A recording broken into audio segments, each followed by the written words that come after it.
श्राद्ध मेरे से हो क्यों गए? फिर ख्याल आया, ओहो ये कलयुग ने करवाया।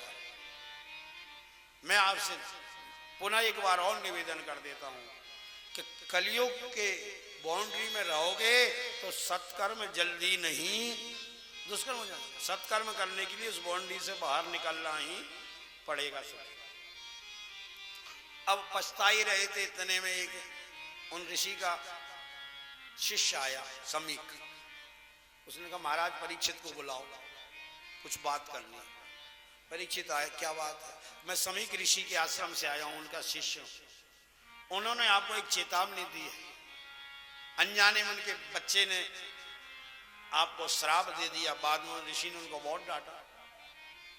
7वें दिन आपको तक्षक नाम का सर्प डस गया।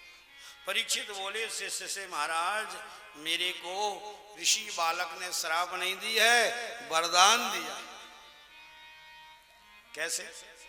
बोले मेरे जैसे ब्राह्मण द्रोही को, इतना बड़ा अपराध करने वाले को तो ये श्राप मिलता कि तत्काल भस्म हो जाए, तब श्राप मानता। ये तो उनका अनुग्रह है कि 7 दिन का मौका मेरे को, कितने दिन का? 7 दिन का मौका दे दिया। ये श्राप थोड़ी है, ये तो वरदान हो गया। अब मैं यहां एक क्षण नहीं रहूंगा। एक परीक्षित के बेटे थे जिनका नाम था जन्मेजय। जन्मेजय को राजगद्दी पे बिठाया, बेटा अब तुम इसको संभालो, अब हमारा समय आ गया। और जन्मेजय जो है वो राज्य दे के परीक्षित सीधे चल दिए। कहाँ पहुंचे? सुखताल में। आप लोग गए होंगे सुखताल, है ना? कितनी प्यारी जगह है वहां। और सुखताल में जो है महाराज परीक्षित पहुंचे, वहां पर एक बहुत विशाल बट वृक्ष था। उस बट के नीचे जाके बैठ गए। सामने गंगा बह रही थी। सोचे अब तो यहीं भजन करते करते गंगा किनारे शरीर छोड़ेंगे, अब कहीं नहीं जाना। जब संकल्प आपका अच्छा होता है तो सब लोग सहयोग करने लगते। परीक्षित का संकल्प ठीक था तो ऋषि महर्षि आने लगे। कौन कौन ऋषि आए? तो अत्रि, वशिष्ठ, च्यवन, भृंगु, अंगिरा ऋषि, पाराशर और अगस्त, गादीसुत, विश्वामित्र, बहुत से गौतम आदि ऋषि आए। और चर्चा हो ही रही थी इन ऋषियों के बारे में। इतने में एक और ऋषि आए, वो छोटे से ऋषि थे। और ऋषि के बारे में सूत जी कहते हैं, तत्र भगवान व्यास पुत्र, तत्र भगत भगवान व्यास पुत्र, तत्र भगवान पुत्र।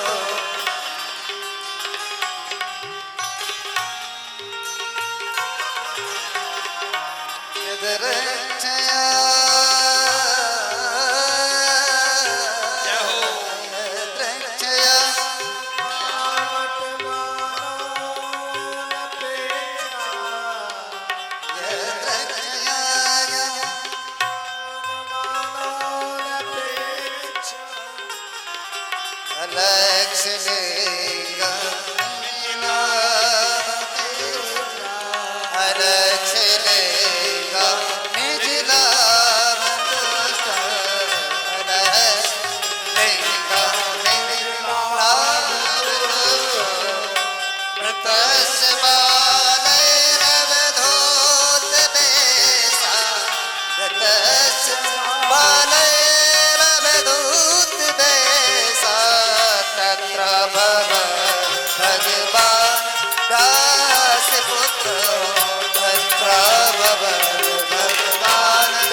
देखिए सुखदेव भगवान पधारे हैं तो एक बार जयकारा लगाओ। बोलिए सुखदेव भगवान की जय हो। अब थोड़ा इस श्लोक की व्याख्या श्रवण करें, फिर सुखदेव भगवान का पूजन बाद में करेंगे, है ना। एक श्लोक जो है इसकी बहुत सुंदर व्याख्या है। अभी बताया का अत्रि आए, वशिष्ठ आए, पाराशर आए, जितने ऋषि आए तो उनका नाम लिखा, लेकिन जब सुखदेव आए तो अकेले सुखदेव नहीं, तो तत्रा भवत भगवान व्यास पुत्र, अर्थात भगवान सुखदेव आए। सज्जनों, सुखदेव के आगे, अकेले के आगे भगवान क्यों लगाया? इसलिए कि महाराज परीक्षित पर जन्म के समय भी संकट आया था प्राणों पर, अश्वत्थामा के ब्रह्मास्त्र से, अभी सुनाई थी कथा। तो बचाने कौन गया था? भगवान चक्र लेके गए। तो अस्त्र से संकट आया था, तो अस्त्र से बचाने भगवान गए। इस बार वाणी से संकट आया, श्राप वाणी से दिया है। तो मानो सुखदेव नहीं आए हैं, सुखदेव के रूप में साक्षात भगवान ही बचाने को आए हैं। इसलिए सुखदेव के आगे भी भगवान व्यास पुत्र, तत्रा भवत भगवान व्यास। यदक्षया गामट मानो न अपेक्षा, सुखदेव जी को किसी से कोई अपेक्षा। देखो सज्जनों, हमको जो दुखी होते हैं, हमने कई कारण आपको बताए आज दुख के, उनमें एक कारण अपेक्षा भी है। अपेक्षा मतलब आशा। हम आशा कर लेते इससे ये मिलेगा और वहां नहीं मिला तो दुखी हो गए कि नहीं? इसीलिए किसी से आशा रखो ही। ये जग है बड़ा दुखदाई, जग की आस तजो मेरे भाई। संत कहते हैं कि पराई आशा छोड़ दो। तो महाराज आशा ना करें, हम तो आशा से ही जी रहे हैं, उम्मीद से जीते हैं ना, वहां ये कर लेंगे वो बोले। तो बोले अगर आशा करनी है तो फिर जग की मत करो, किसकी करो? आशा एक राम जी से, दूजी आशा। आशा करनी है तो परमात्मा से। गामट मानो न अपेक्षा, कोई अपेक्षा, कोई आशा नहीं दुनिया से, भगवान सुखदेव जी को। अच्छा, आशा दुख कैसे देती है? एक दृष्टांत से। मैंने कहा ना आपको, एक बात बताओ, पहले आप 2 दिन से कथा सुन रहे हैं तो हम सीधी सीधी बातें आपको बताते हैं, वो ज्यादा समझ में आती है कि दृष्टांत के माध्यम से। दृष्टांत के माध्यम से ज्यादा आती है ना। तो अब देखो आशा कैसे दुख देती है, ये सीधा कह दिया नहीं आई, अब दृष्टांत समझ लो तो और अच्छे से आ जाएगी। कि एक आश्रम था किसी संत का, तो वो संत क्या करते थे कि जब श्राद्ध पक्ष का समय आए ना, तो बहुत से पंडित जी को बुला लेते। उनके आश्रम में लोग आते थे, महाराज जी हमारे यहाँ जी में भेजना है, आज उनका श्राद्ध है। आज श्राद्ध पक्ष में प्राय करके वो श्राद्ध निकालने का विधान होता है। एक महाराज जी प्राय करके भेजते थे, महाराज जी आप उनके यहाँ जाएंगे, वहां से निमंत्रण, महाराज जी आप वहां जाएंगे। तो 2 ब्राह्मणों को एक संत ने किसी के यहाँ भेजा। अब वो जीम कर आए तो एक ब्राह्मण तो उदास और एक बड़ा प्रसन्न। तो संत ने कहा महाराज जी मैंने आपको दोनों को एक ही जगह भेजा था, आप अलग अलग गए क्या? बोले नहीं। फिर बोले ये उदास है और आप प्रसन्न, क्या कारण है? अच्छा, तो उन्होंने आपको सम्मान में भेद कर दिया होगा, ये पंडित जी पहले से जा रहे हैं, वो परिचित किए थे, इनको ऊपर बिठाया होगा और आपको नीचे बिठा दिया, तो आप उदासी हो गई कि देखो मेरा सम्मान कम किया। ब्राह्मण तो सम्मान का भूखा होता है। नहीं नहीं महाराज, हमको दोनों को बराबर बिठाया है, तो जीवने में भेद कर दिया होगा, इनको रूखा सूखा खिलाया आपको पकवान। बोले नहीं महाराज, हम दोनों को एक सा ही जिमाया था। तो पक्का समझ गया दक्षिणा में तो भेद किया ही होगा, है? क्योंकि ब्राह्मणों को जरा सा भी भेद मिले, लिफाफा खोला और प्रतिक्रिया चालू हो जाती है। तो महाराज उन्होंने देखा कि ये तो ठीक नहीं है, तो जैसे ही देखा तो उन्हें कहना ना सब बराबर था, सबके लिफाफे कोई कम ज्यादा नहीं थे। तो महाराज जब लिफाफा ही बराबर, अब आपका वो भी बराबर, सब कुछ ठीक था, फिर आप उदास क्यों हैं? कारण बताओ। तो उन्होंने कहा उदास हम इसलिए हैं कि जो नए गए थे ना पहली बार, वो कहते वो उदास थे, जो हमेशा जाते थे वो प्रसन्न थे। तो नए थे वो कहने लगे महाराज हम इसलिए उदास हैं कि जैसे ही हम गए महाराज और जाते ही मेन गेट पे हमारी दृष्टि पड़ी, इतनी बड़ी कोठी सेठ जी की, आधे बीघा जमीन में बनी हुई थी। और गाड़ियां देखो, एक से एक लग्जरी गाड़ी, दर्जनों गाड़ी एक के पीछे खड़ी है, बड़ी कीमती गाड़ी। महाराज वो कोठी गाड़ी कार देखी हमने कहा ये तो बहुत मोटी पार्टी है, आज तो कम से कम 1100 रुपये तो दक्षिणा भोजन के बाद मिलेगा। 1100 का लिफाफा तो पक्का है। अच्छा फिर क्या हुआ? बोले क्या हुआ? सेठ था तो पैसे वाला, पर नंबर 1 का कंजूस था। 100 रुपये रख के दे दिए लिफाफे में। अब इस जमाने में 100 रुपये भी कोई देता है क्या? तो महाराज इसलिए हम उदास हैं।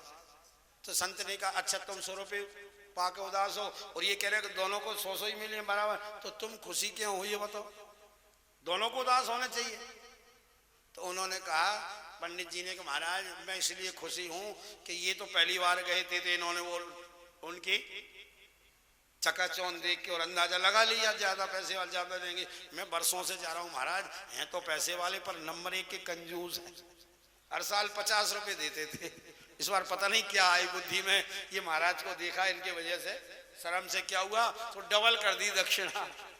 तो वह बताओ जिसको 50 मिले उसको 100 मिल जाए तो खुशी होगी कि नहीं होगी? तो अब बताओ, एक को खुशी एक को उदास। सेठ जी ने किया क्या? नहीं किया। उसने तो अपनी समर्थ और शक्ति के अनुसार, जैसी शक्ति थी, समर्थ थी, बुद्धि थी, अपनी बुद्धि से आदमी करता है काम, गलत नहीं किया, उन्होंने सही किया। तो फिर इनको उदासी क्यों हो गई? इनको उदासी किसने की? दक्षिणा ने की, दक्षिणा बराबर थी। फिर उदासी कहां से आई? उदासी आई इनकी आशा से। इन्होंने पहले ही आशा बना ली थी कि इतने, तो दुख कौन देता है? आशा। इसलिए भागवत जी में लिखा है महाराज जी, एकादश स्कंद में पिंगला वैश्या के संबंध में कहानी पढ़ना, वहां लिखा है आशा ही परमम दुखम, श्लोक है बकाया। आशा ही दुख, अगर दुनिया में कोई दुख का कारण है तो क्या है? आशा है। इसलिए जगत से जल्दी आशा मत लगा। हम बहुत जल्दी लगा लेते हैं, हाँ इनसे ये हो जाएगा, इनसे ये निकाल, इनसे हो, और जहां आशा लगाई वही निराशा आई।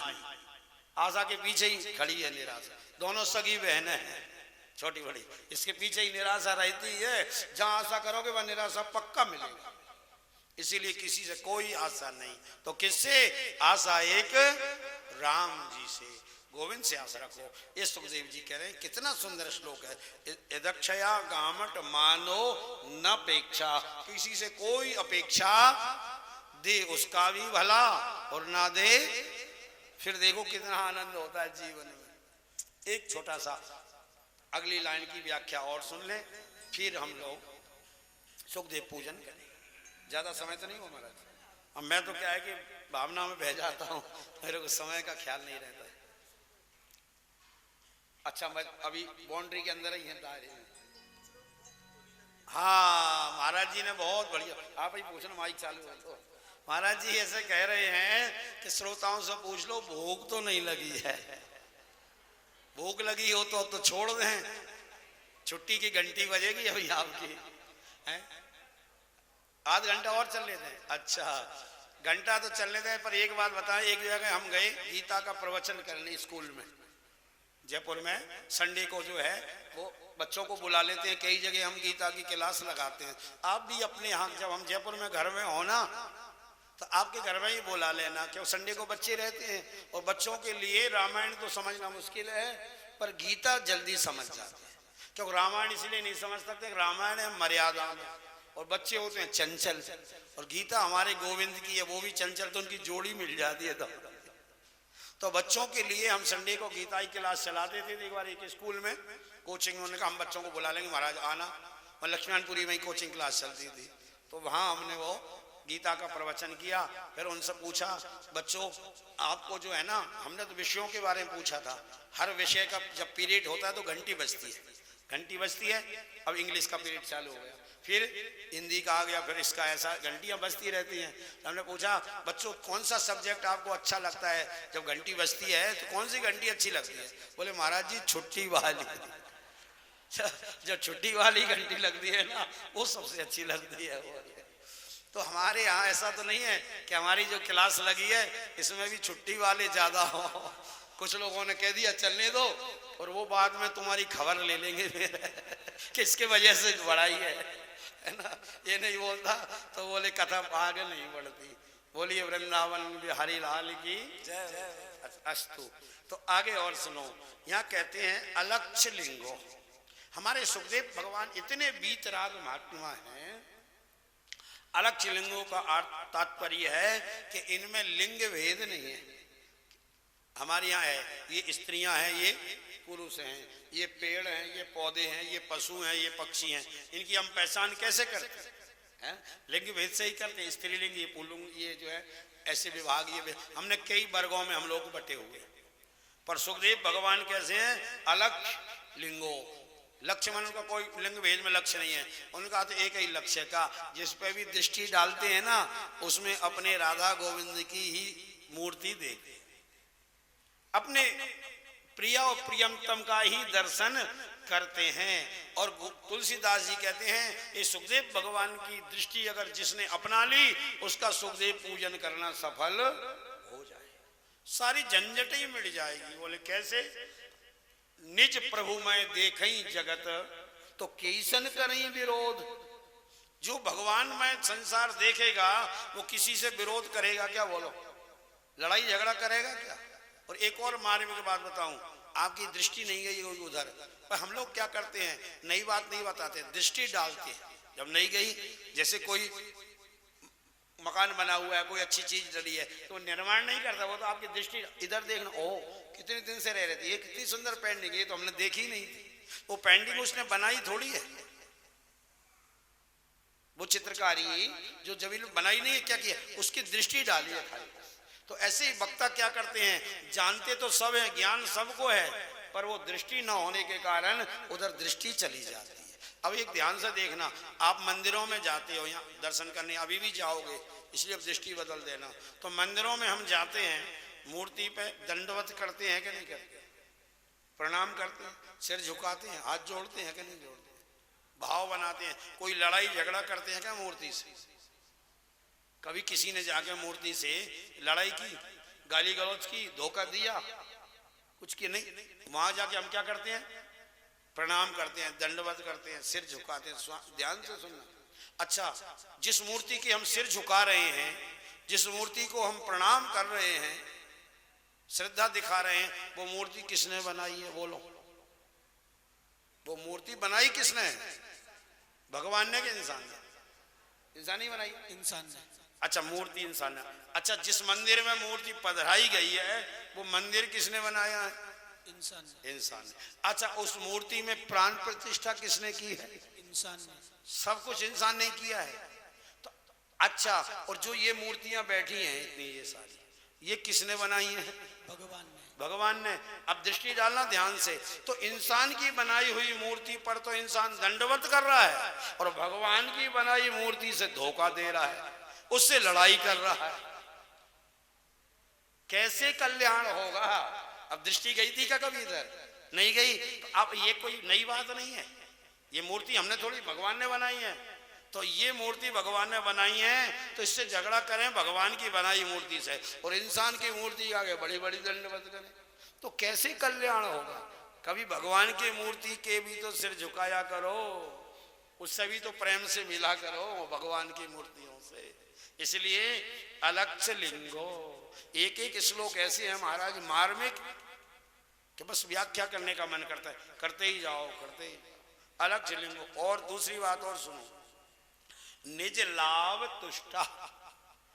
तुष्ट माने प्रसन्न, तुष्ट हो गई, अब इनको कुछ नहीं चाहिए, संतोष आ गया।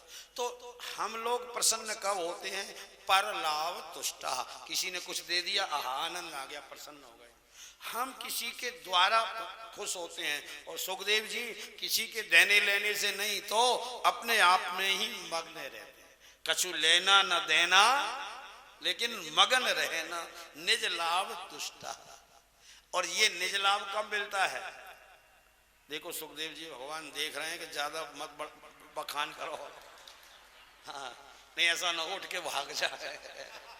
बच्चे ही तो हैं, सुखदेव जी भी बच्चे थे हैं, इसलिए अब ज्यादा जो है चक्कर में नहीं पड़ते हैं और जल्दी से पूजा करवा देते हैं।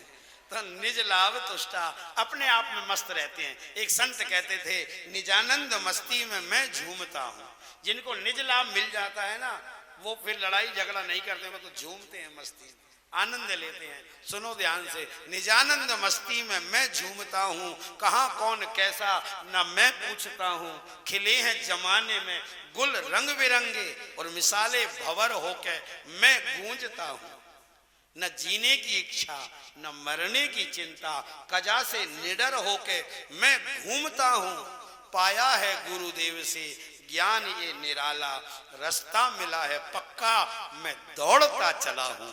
निजानंद मस्ती में तो निज लाभ तुष्ट। अब महाराज परीक्षित खड़े हुए और अभी आपको बताया था कि परीक्षित का ओरिजिनल नाम क्या है, विष्णुराज।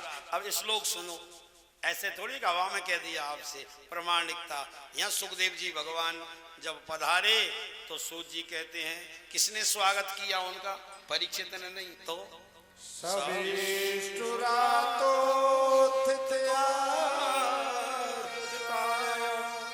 तस्मै सपरिया शिरसा ततो निवृत्ता यमुदा स्त्रियोर्वका महासनो सो विवेश सूदिता महासने विवेश पूजिता। सा विष्णुरातो अथितो आगताय, आगताय अथितो विष्णुरात। जब विष्णुरात ने देखा कि अतिथि रूप में सुखदेव आए हुए तो क्या किया, तस्मै सपरिया, उठ करके सिरसा जहार, उनको सिर झुका के दंडवत प्रणाम किया। और महासने, सब ऋषियों को दिया आसन और सुखदेव को दिया महाआसन। महासन मतलब सिंहासन, महासनो। और सोप विवेश पूजिता, फिर षोडश उपचार से धूप दीप नैवेद्य पद पाद अर्घ आचमन जो भी होता है ना, बड़ा विधि विधान से षोडश उपचार उनका पूजन किया। आइए हम लिए पूजन कर लें, हमारे आचार्य जी यजमान से पूजन करा दें। हाँ इसके बाद हाँ आप कुछ जी, पूजन से पहले महाराज जी कह रहे हैं कि पूजन होता है तो फिर भीड़ भाड़ हो जाती है, तो जो भी कुछ सूचना है हम दो शब्द महाराज जी बोलेंगे, फिर पूजन क्या कर सकते हैं। तो ये मजबूरी वाली बात नहीं, रहना ही पड़ेगा। अलग है और रहिए, दोनों में फर्क है, एक रहिए और एक रहना पड़ेगा, दोनों में अंतर है। इसलिए रहना न पड़े, रहिए। और फिर जो है रहने में वो मस्ती है महाराज, वो आनंद है। क्यों कि दुख परिस्थितियों में नहीं है। थोड़ी सी भूमिका, हमारे विद्वान ब्राह्मण आए तो आपको इस आज की भूमिका के बारे में थोड़ा सा बता देता हूं कि दुख परिस्थितियों में नहीं है, दुख मनस्थिति में है। ध्यान रखना, जितनी भी दुनिया में दुख हैं वो परिस्थिति जन्य नहीं है। हमको लगता है कि परिस्थिति द्वारा है, ये समस्या ये है। क्यों लगता है, इसको आप ऐसे समझ लो कि कोई मतलब माइंड से डिस्टर्ब व्यक्ति हो, मेंटली थोड़ा दिमाग उसका खिसक गया हो, पागल आदमी। अब वो क्या करे, वो वही दशा हमारी हो रही है, सिर्फ उसी के जैसी। तो वो पत्थर फेंके, अब चूंकि पागल है तो पत्थर तो फेंका कि नहीं फेंका, तो वो पत्थर कैसे फेंक रहा है देखना ध्यान से। अब पागल आदमी है, पत्थर उठा रहा है और ऊपर फेंक रहा है, ऐसे फेंक रहा है। अब ऐसे फेंकने में क्या हो रहा है, वो कुछ पत्थर आके उसी की खोपड़ी पे गिर रहे हैं। अब उसके गिर रहे हैं तो फिर क्या करता है, इधर उधर देखता है तो मेरे को कौन पत्थर मार रहा है, वो समझ रहा, कोई दूसरा है मारने वाला, फेंक कुछ रहा है। तो वही स्थिति हमारी है, हमारे ही कर्म आके हमको दुख देते हैं और हम इधर उधर देखते हैं, ये पड़ोसी दुख दे रहा है, ये भाई दुख दे रहा है, ये बंधु दुख दे रहा है, ये सरकार दुख दे रही है, ये फलाना। कोई ही नहीं दुख दे रहा, कोई नहीं सुख दुख कर दाता और निज कृत कर्म भोग सब। तो परिस्थितियां दुख नहीं देती है, दुख क्या देती है, मनस्थिति। अगर मनस्थिति बदल जाए, और सत्संग में क्या होगा, अभी आप इतना सत्संग 7 दिन करके जाएंगे और मान लो आपके भाग में घाटा लिखा हुआ है तो जाते ही फायदा होने वाला नहीं है। इस चक्कर में मत रहना कि यहाँ से जाएंगे तो सत्संग का लाभ मिलेगा और हमको बहुत बड़ा फायदा जब ही होगा जब आपके पूर्व में लिखा होगा। फायदा लिखाओ फायदा, घाटा होगा सुख होगा सुख, दुख वो होगा वो ही मिलेगा। तो महाराज यहाँ आने का क्या फायदा हुआ, यहाँ आने का ये फायदा हुआ, यहाँ नहीं आते तो घाटा होता तो रोते, और यहाँ से जाओगे तो हंसोगे, घाटे में भी हंस जाओगे। क्यों? बोले क्या बदल गया? परिस्थिति नहीं बदली, अब हमारी मनस्थिति बदल गई कि जाए विधि राखे राम। अब हमको वैसे ही रहना, चाहे घाटा हो हानि लाभ सही है ना, विधि का विधान। तो जहां मनस्थिति बदली तो सत्संग परिस्थिति नहीं बदलता है, क्या बदलता है? मनस्थिति। इसको एक दृष्टांत के माध्यम से समझे, फिर मंगलाचरण करेंगे कि एक पिता की दो बेटियां और दोनों बेटी एक ही गांव में ब्याही। एक बेटी की मटकी बनाने का काम होता था बड़े पैमाने पे मिट्टी के, और एक के खेती का काम। अब मटकी जिसके बनती थी उसके हम पिता गया देखने, बेटियों का हाल चाल लेके आए, एक गांव में है दोनों। तो बेटी से पूछा, बेटी क्या हाल है? बोले पिताजी सब आनंद मंगल है, लेकिन एक तकलीफ हो रही है। क्या हुआ बेटी? बोले हमने हजारों मटके बनाए मिट्टी के, कच्चे हैं, सूखने के लिए धूप में रख दिया है, अभी पके नहीं है मटके, और बादल देखो कितने जोरों के हो रहे हैं, और कहीं झमाझम बारिश हो गई तो हमारी तो सारा जो है ये मेहनत पे पानी फिर जाएगा। तो पिताजी ऐसी प्रार्थना करो कि 4-6 दिन पानी बरसे ही नहीं, बारिश हो ही नहीं। पिताजी ने कहा अच्छा ठीक है करेंगे प्रार्थना। अब दूसरी बेटी क्या गई, उसी गांव में वो थी, बेटी क्या हाल है? पिताजी और सब तो बढ़िया है, लेकिन 4-6 दिन से बादल तो खूब हो रहे हैं पर बरस नहीं रहे, और हमारी खेती के लिए पानी की सख्त आवश्यकता है। अगर झमाझम बारिश हो जाए आनंद में जाएंगे, खेती लहरा जाएगी हमारी। सो आप तो ऐसा प्रार्थना करो कि अभी बरस जाए इसी समय झमाझम। अब बात समझ में आई? परिस्थिति एक है, बादल होना बरसात होना परिस्थिति एक, लेकिन दोनों की मनस्थिति अलग अलग है। तो एक के लिए बारिश होना तकलीफ है, एक के लिए बारिश होना आनंद है। ऐसा क्यों है? वो इसीलिए है कि हम अपने हिसाब से सोचते हैं, अपना काम बने बस। तो इसीलिए जो है कहने का भाव है कि देखिए सज्जनों, हम आपसे निवेदन करें कि अगर हमारी मनस्थिति इस तरह की हो जाए कि जाई विधि राखे राम ताई विधि रहिए, तो दुनिया में किसी की हस्ती नहीं है कि हमको वो दुखी कर सके।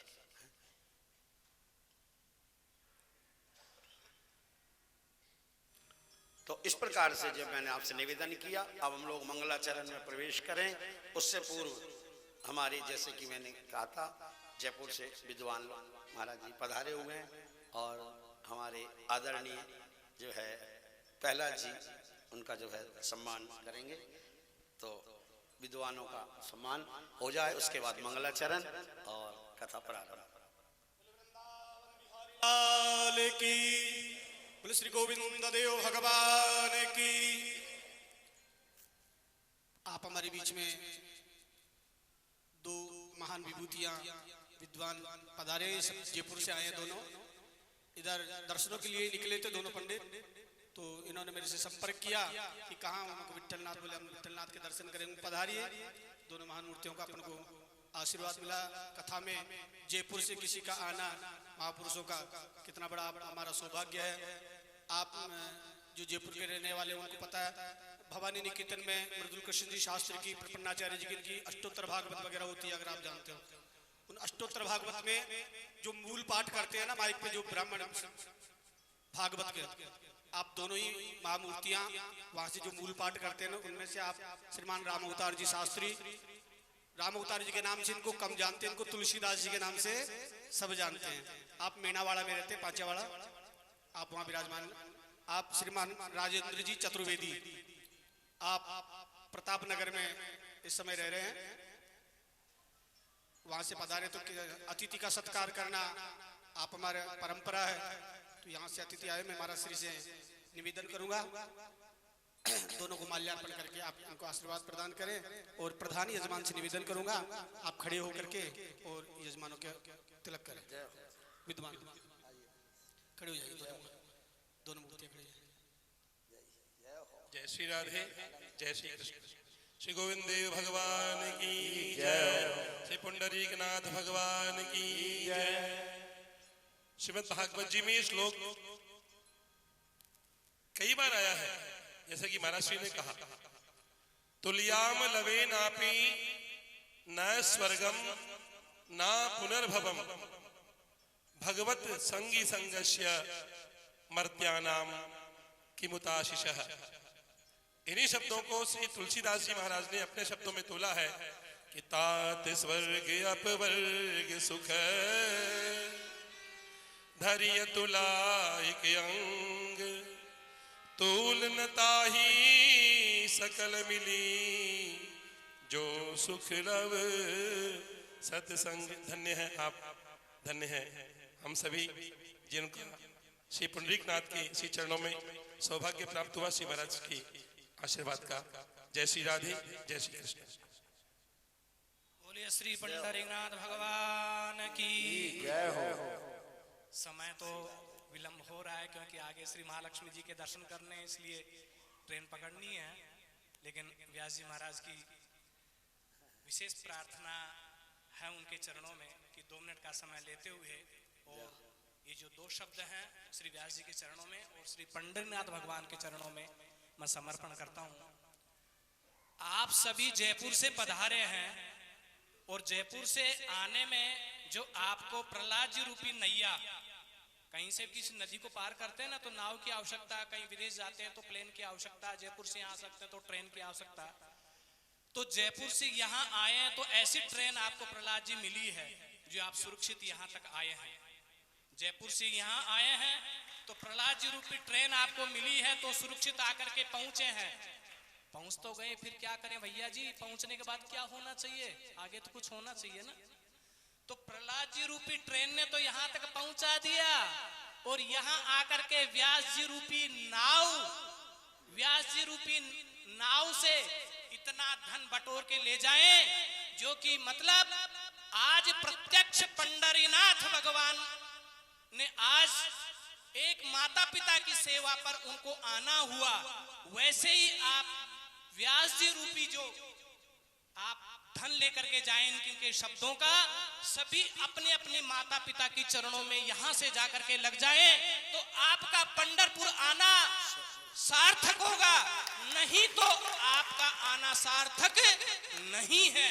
इसलिए यहाँ आने का एक ही लाभ है, यहाँ से जाने के बाद में आप व्यास जी के और प्रहलाद जी रूपी नाव का जो आपने श्रम किया है, दोनों का श्रम जब भी सफल होगा जब आप अपने अपने माता पिताओं की सेवा में लगेंगे और उनकी सेवा करके और अपने जीवन को श्री पंडरीनाथ जैसा ही आप बनाएंगे। तो जैसे आज पंडरीनाथ पूज रहे हैं वैसे ही आपकी आने वाली पीढ़ी संतान आपकी प्रहलाद जी रूपी नाव होगी, तो वैसे ही आप सबको तारेंगे। इन्होंने तो जयपुर वासियों को तारा है, लेकिन आपकी संतान होगी तो पूरे संसार को तारेंगे। ऐसे पंडरीनाथ भगवान के चरणों में आप प्रार्थना करें और सभी अपने माता पिता के चरणों की सेवा करें। यही इस यात्रा का, भागवत जी का और इस नाव का यही फल है। जय श्री पंडरीनाथ भगवान की जय हो, जय हो, जय हो। आनंद आ गया। हे गोपाल राधे कृष्ण गोविंद गोविंद, हे गोपाल राधे कृष्ण गोविंद गोविंद, हे गोपाल राधे कृष्ण गोविंद गोविंद, हे गोपाल राधे कृष्ण गोविंद गोविंद, कृष्ण गोविंद गोविंद राधे गोविंद गोविंद, कृष्ण गोविंद गोविंद राधे गोविंद गोविंद, हे गोपाल राधे कृष्ण गोविंद गोविंद, हे गोपाल राधे कृष्ण गोविंद गोविंद। देखिए हमारे विद्वान ब्राह्मणों ने सार रूप में आपको बहुत कुछ सुना दिया और मानस ने तो लिखा है कि थोड़े में जानई सयाने, जो समझदार हैं वो थोड़े में ही समझ जाते हैं। बोले तो महाराज बहुत ब्राह्मण हमारे विद्वान जयपुर से पधारे और उनके सानिध्य में 2 शब्द बोलने का हमको भी अवसर प्राप्त हुआ। आइए अब भागवत कथा में प्रवेश करें। कल तो हमने महात्म्य की कथा श्रवण की थी। श्रीमद् भागवत में 12 स्कंद हैं, 335 अध्याय हैं और 18,000 श्लोक हैं।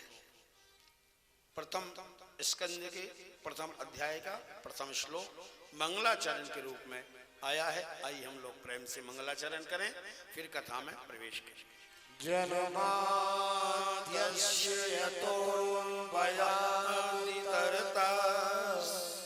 चार्थेषु विज्ञासुरा तेने ब्रह्महृदायादिकवये मुह्यन्ति सूरया तेजो वारिभृतां यथा विनिमयो यत्र त्रिसर्गो मृषा दाम्ना स्वेन सदा निरस्तकुहकः सत्यं परं धीमहि सत्यं परं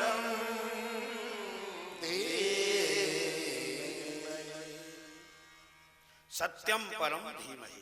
हम परम सत्य सत्ता को धीमहि ध्यायते हैं, प्रणाम करते हैं, उनका ध्यान करते हैं, वो हम पर कृपा करें। कौन है वो? तो यहाँ नाम नहीं ली गया, न भगवान कृष्ण, राम, शिव, किसी का नहीं।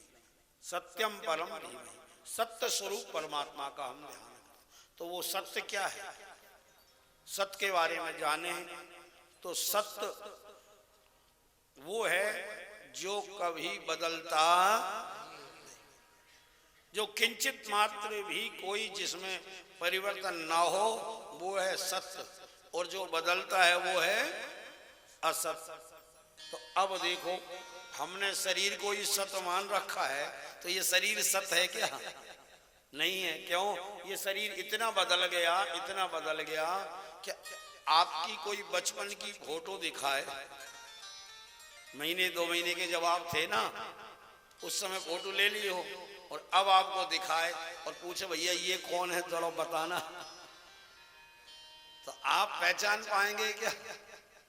अपने आप को नहीं पहचान पाएंगे, इतने हम बदल गए।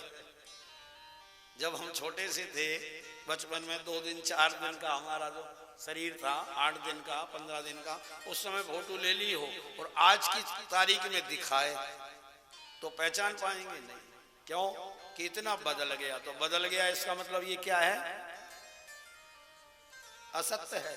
क्योंकि जिसमें जिस वस्तु में आप देखते रहो, जहां जहां आपको परिवर्तन दिखाई दे, वो सब क्या है? असत्य। और जिसमें परिवर्तन ना हो वो है सत्य। तो दुनिया में हर वस्तु परिवर्तनशील है। पेड़ पौधे, नदियां, सब बदल रहा है कि नहीं? पेड़ देखो आप, साल भर पहले 2 साल बाद जाके देखो, उनकी बदलते हैं कि नहीं? पहाड़, नदियां, पर्वत, मकान, दुकान, सब कुछ बदल रहा है। यानी ये सब असत्य है। तो बदला नहीं तो क्या नहीं बदला? बोले हम नहीं बदले। आप कहते हो बचपन में मैं ऐसे खेलता था, मैं वहां गया, एक एक चीज याद है ना। अगर बदल गया होता तो ध्यान कैसे होता? हम नहीं बदले। हमका तात्पर्य कि जो तत्व स्वरूप में, ईश्वर अंश रूप में जीवात्मा बैठा है, वो कभी बदलता क्यों नहीं बदलता? कि वो जीवात्मा परमात्मा का ही अंश, ना कभी परमात्मा बदलता है ना, क्योंकि दोनों एक ही है। जीवात्मा परमात्मा में भेद नहीं है। भेद अगर है तो इतना सा है, कितना सा? मात्रा का। वो विशाल है और ये छोटा है। अंश और अंशी का भेद है। जैसे मैंने कहा ना कि मान लो कोई सोने का एक ढेला हो 10-5 किलो का, उसमें से एक रत्ती सोना अलग कर दिया जाए, तो दोनों में कोई भेद है क्या? वो ऐसा थोड़ी है कि वो अलग हो गया, रत्ती भर सोना काला हो जाए और वो पीला रहेगा, वो भी पीला, ये भी पीला है। अच्छा, भाव में फर्क नहीं। आप उस रत्ती का भाव कराने जाओ, वो ढेले का कराओ, तो किलो में तो दोनों का एक ही भाव रहेगा ना। भाव से तात्पर्य आप समझे नहीं बात को, ये मत समझना उसका मूल्य कम है, कम नहीं है, रेट वही रहेगी। और एक रत्ती को ले जाओ, भैया एक रत्ती बेचना है, क्या किलो बिकेगा, क्या ग्राम बिकेगा, वो भी वही ग्राम का है, उसी में भाव वो। तो सब कुछ एक है जीवात्मा परमात्मा में है, तो सिर्फ मात्रा का फर्क है। उस मात्रा को हम अगर बढ़ाना चालू कर दें और जीवात्मा हमारा बढ़ते बढ़ते बढ़ते इतना विशाल हो जाता है कि परमात्मा मय हो जाता है। तो महाराज ये जीवात्मा बढ़े कैसे? जैसे शरीर बढ़ता है, शरीर को अगर बढ़ाना हो वजन, तो शरीर कैसे बढ़ेगा? बोलो थोड़ा बताओ इस बारे में, तो आप समझदार हैं, क्या ध्यान से सुन रहे, पता भी तो लगे। शरीर का वजन कैसे बढ़ेगा? जब खुराक दी जाएगी इसको, है ना। तो खुराक देने से शरीर बढ़ता है, कौन सी? अन्न की। भोजन देने से क्या बढ़ता है? शरीर। और भजन देने से आत्मा। आप आत्मा को जितना भजन देंगे उतना आत्मा बढ़ती। आज हमारी आपकी आत्मा दुर्बल हो गई है, इसीलिए आत्मबल नहीं है, विल पावर खत्म हो गया, हम निर्णय नहीं ले पाते, थोड़ी थोड़ी बात में दुखी हो जाते हैं। महात्माओं को देखो कैसी परिस्थिति हो, मुस्कुराते रहते हैं, हंसते रहते हैं, बड़े बड़े काम कर देते हैं। क्यों? हमारे यहाँ 4 मेहमान आ जाए ना, तो 4 मेहमानों में कितने चक्कर खा जाते हैं। और संतों के यहाँ देखो कैसे भंडारे चलते हैं। तो ये सब कैसे होता है बताओ? ये होता है उनके आत्म बल से। उनका आत्मबल मजबूत है, आत्मा बड़ी हुई है। और आत्मबल कैसे बढ़ा? हमने अभी बताया था ना आपको। आत्मबल कैसे बढ़ेगा? बोलिए, भजन से। तो भजन बढ़ाओ जीवन में। जिसको भी अपना विल पावर बढ़ाना हो वो भजन बढ़ा दे। जितना भजन बढ़ता जाएगा उतना आत्मबल भी मजबूत होता चला जाएगा। भजन बढ़ाना हो, आत्मबल बढ़ाना हो तो भजन बढ़ाओ, और भजन बढ़ाना हो तो भोजन बढ़ाओ। भोजन से भजन बढ़ता है और भजन से आत्मबल बढ़ता है। अब लोग भजन बढ़ाने में तो लगे हैं, लेकिन भजन बढ़ाने में बड़ी समस्या है। इसलिए सत्यम परम धीमहि। बात तो ठीक है। ऐसा क्यों? भाई साहब आप क्या करते हो, आपका क्या काम है? मैंने उनसे पूछा, बोले मेरी दुकान है, शॉप है। किसकी है ये? एक्टिव हो तो दुकानदार तो 10 चीज पूछोगे तो 10 चीज उतार के देगा, बताता है ना दुकानदार। तो उसी प्रकार से आप अगर एक्टिव रहेंगे, अब मैं देखता हूं, मैं भी टाइम तो कम मिलता है देखने का, लेकिन इस साइड से आएंगे सब, एक साइड से लेंगे, सामने से या इधर से कोई नहीं आएगा। बोली वृंदावन बिहारी लाल की। रस से भरो राधा रानी लागे, महारानी लागे, मन करो करो यमुना जीरो पाने लागे। ओ मीठे राधा रानी लागे, महारानी लागे, मन करो करो यमुना जीरो पाने लागे। ओ मीठे रस से भरो राधा रानी लागे, महारानी लागे, मन करो करो यमुना जीरो पाने लागे।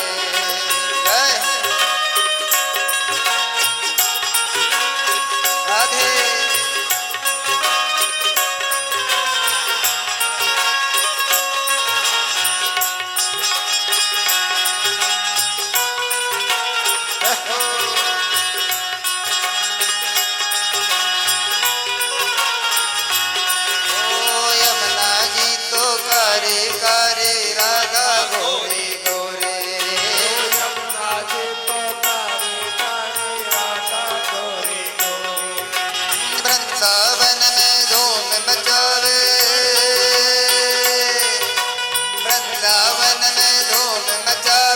बरसाने की छोरी, हाँ बरसाने की छोरी, ब्रज धाम राधा जो के राधा झुकी राजधानी लागे महारानी लागे मन करो करो यमुना जी रो पानी लागे ओ मीठे रस से भरोरी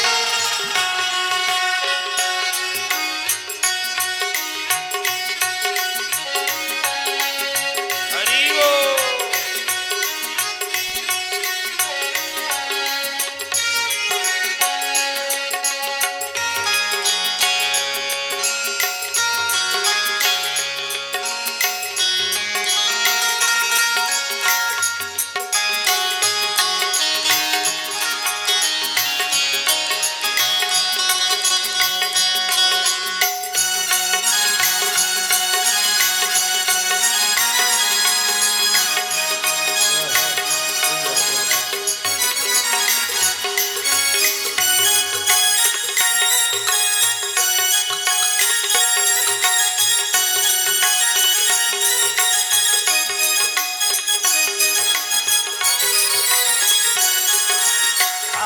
नित्य मुरली में तेरे सुमरे बारंबार राधे कान्हा नित्य मुरली में तेरे सुमरे बारंबार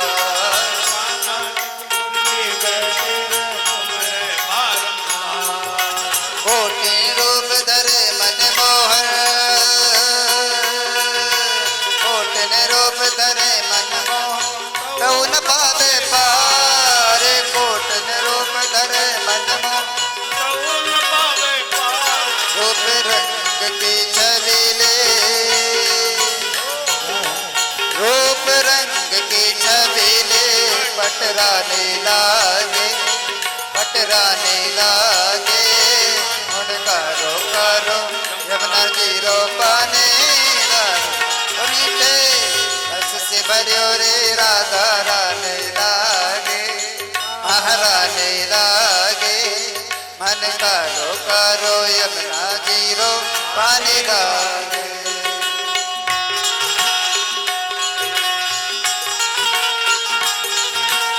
हरि बोल।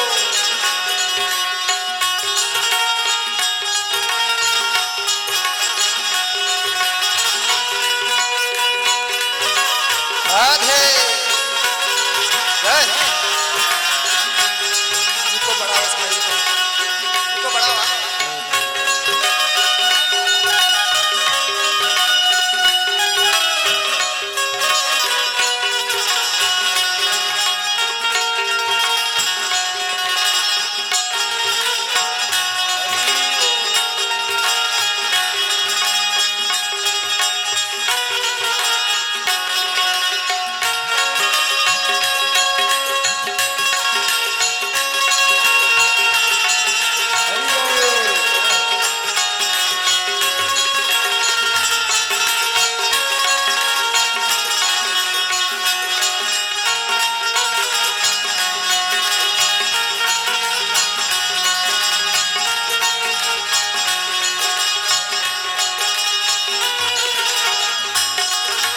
ना भावे मन मखन मिश्री और न कोई मिठाई ना भावे मन माखन मिश्री ना कोई और मिठाई मारी जी बढ़िया ने भावे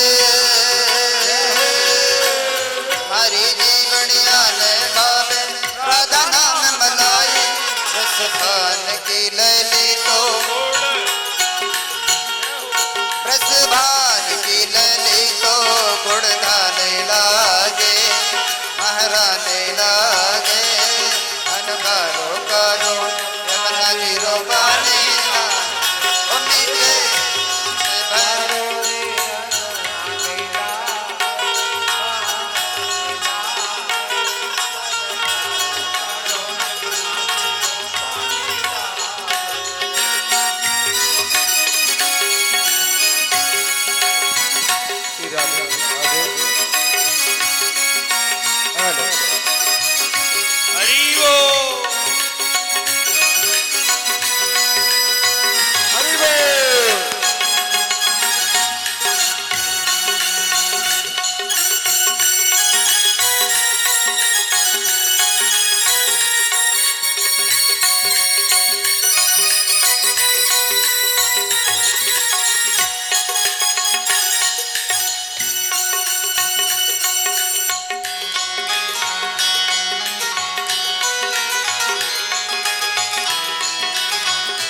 राधा राधा नाम जपत है जो नर आठोया राधा राधा नाम रटत है जो नर आठोया राधा राधा राधा राधा राधा राधा राधा राधा राम जपत है जो नर आठोया राम राधा राधा नाम रटत है जो नर आठोया ओ तिनकी बाधा दूर करत श्री नटनागर घनश्याम ओ तिनकी बाधा दूर करत नटनागर घनश्याम हाजी तिनकी बाधा दूर करत श्री नटनागर घनश्याम तिनकी बाधा दूर करत नटनागर घनश्याम राधा नाम से सफल लागे जिंदगानी लागे मन कारो कारो यमुना हीरो पानी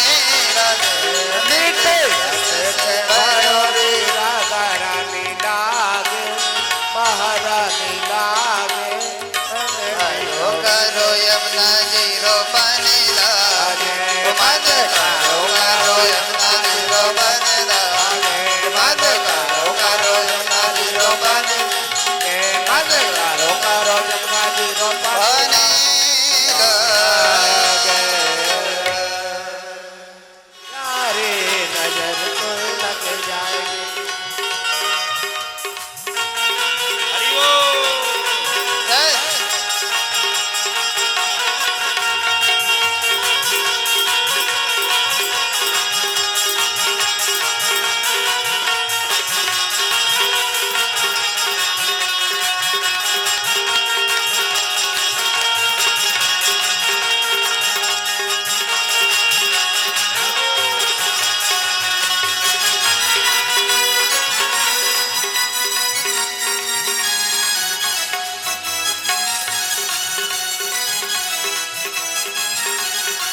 राधे तेरी मुरलिया पे मन मेरा टिका ओ तेरी मुरलिया पे मन मेरा टिका प्यारा लगे तेरा पीला पटका प्यारा लगे तेरा पिंगा पटका तेरे घुंघराले से तेरे घुंघराले तू इतना न करियो से लग जाए नजर तो लग जाए जय हो।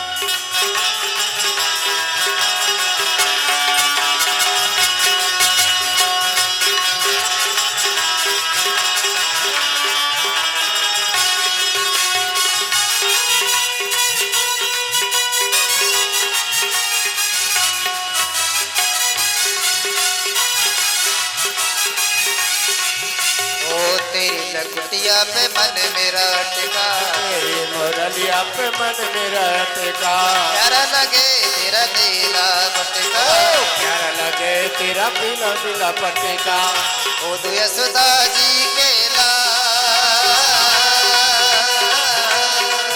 ओ यशोदा जी के तुम इतना न करियो नजर तो तो लग जाए सावेरे नजर तो ही लग जाएगी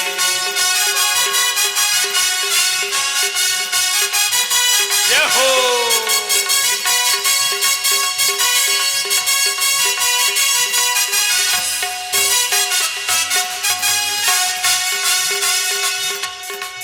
जय हो। हरे के गिरधर कृष्ण मुरारी के आरती कुंज बिहारी की गिरधर कृष्ण मुरारी अनुति कुंज बिहारी के गिरधर कृष्ण मुरारी की आरती कुंज बिहारी की गिरधर कृष्ण मुरारी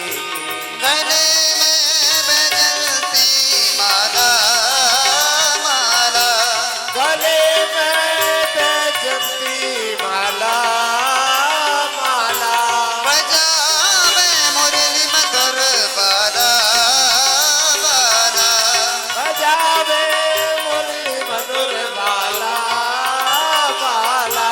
नंद के नंद आनंद कंद, नंद के नंद आनंद कंद, ललित छवि श्यामा प्यारे के गिरधर कुंज बिहारी की आरती।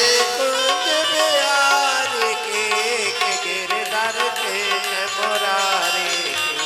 आरती कुंज बिहारी के गिरधर कृष्ण मुरारी के। आरती कुंज बिहारी के गिरधर कृष्ण मुरारी। ओ कनक में मोर मुकुट बिलसे बिलसे, कनक में मोर मुकुट बिलसे बिलसे। ओ देवता दर्शन को तरसे तरसे, देवता दर्शन को तरसे तरसे। गगन सो सुमन राशि बरसे बरसे, गगन सा सुमन रात बरसे बरसे।